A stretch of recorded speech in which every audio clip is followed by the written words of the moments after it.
Assalamualaikum warahmatullahi wabarakatuh. Halo semuanya, saya Nabila Syarindi dengan NPM 2023 130016 dan teman-teman saya.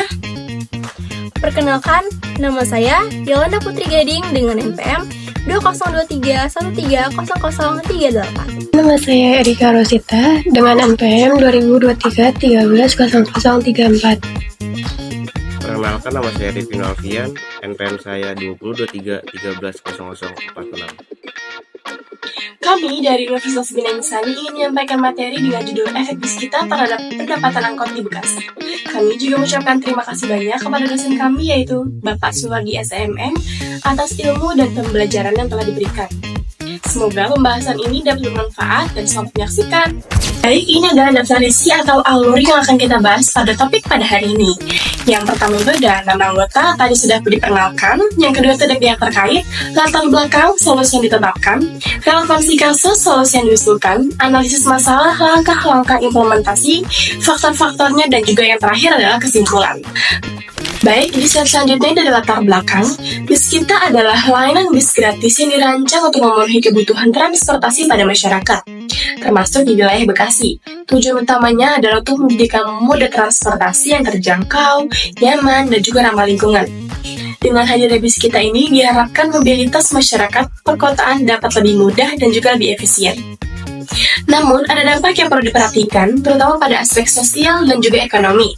Banyak penumpang angkutan kota ini atau angkot yang beralih menggunakan Biskita ini karena layanan ini gratis dan lebih nyaman. Akibatnya, pengemudi angkot ini mengalami penurunan pendapatan yang sangat signifikan. Hal ini menjadi tantangan bagi mereka, mengingat sebagian besar pengemudi angkot ini mengandalkan penghasilan harian untuk memenuhi kebutuhan hidup mereka. Oke, saya akan membacakan relevansi kasus. Itu ada 3. 1. Kebersejahteraan supir angkot. Pendapatan mereka sangat tergantung pada jumlah penumpang harian. Yang kedua ada keberlanjutan transportasi publik. Supir angkot juga bagian dari ekosistem transportasi yang harus tetap mendukung masyarakat. Yang ketiga itu ada dampak psikologis. Penurunan pendapatan dapat mempengaruhi motivasi kerja, stres, atau bahkan mendorong supir angkot menjadi pekerja lain yang berlimbas pada keberlanjutan profesi ini. Yang selanjutnya itu ada analisis masalah, ada 3 juga. Yang pertama, layanan gratis. Penumpang memilih transportasi yang tidak berbiaya. Yang kedua ada rute yang sama. Jalur Biskita seringkali bersinggungan dengan rute angkot. Yang ketiga ada fasilitas nyaman. Biskita menawarkan AC, kapasitas besar, dan jadwal yang lebih pasti sehingga lebih menarik dibandingkan angkot. Selanjutnya itu ada faktor masalah. Ada 3. Yang pertama, ekonomi. Banyak masyarakat memilih transportasi gratis karena lebih hemat. Yang kedua ada kebijakan. Pemerintah lebih fokus pada transportasi massal pada mempertimbangkan dampaknya pada angkot. Yang ketiga itu ada teknologi. Informasi jadwal Biskita sudah diakses melalui aplikasi. Pihak yang terkait, yang pertama ada supir angkot, yang dimana terkena dampak langsung dari penurunan pendapatan. Yang kedua ada pemerintah daerah, pihak yang menjalankan kebijakan transportasi. Yang ketiga yang terakhir ada masyarakat, penumpang yang memilih transportasi berdasarkan biaya dan kenyamanan. Solusi yang diterapkan, yang pertama ada pengubahan rute. Supir angkot mencoba mengubah rute agar tidak bersinggungan dengan jalur Biskita. Kendalanya, rute alternatif sering lebih sepi penumpang.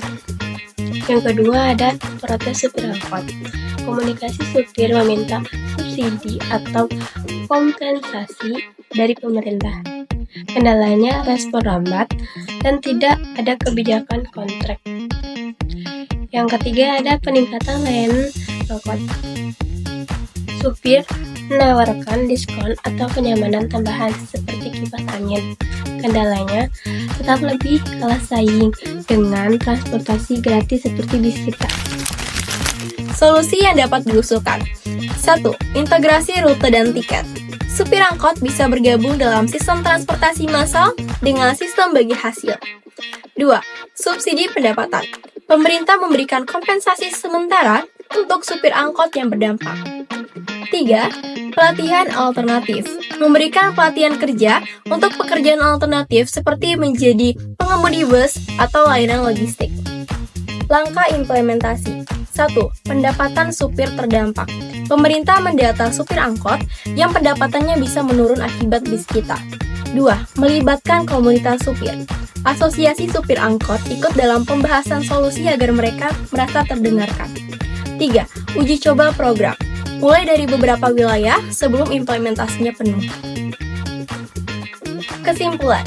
1. Dampak transportasi publik. Penerapan inovasi seperti bis kita memberikan manfaat besar bagi masyarakat dalam meningkatkan kenyamanan transportasi, namun juga menimbulkan tantangan sosial dan ekonomi bagi pihak lain, seperti supir angkot yang perlu mendapatkan perhatian lebih dari pemerintah. 2. Kebijakan berimbang.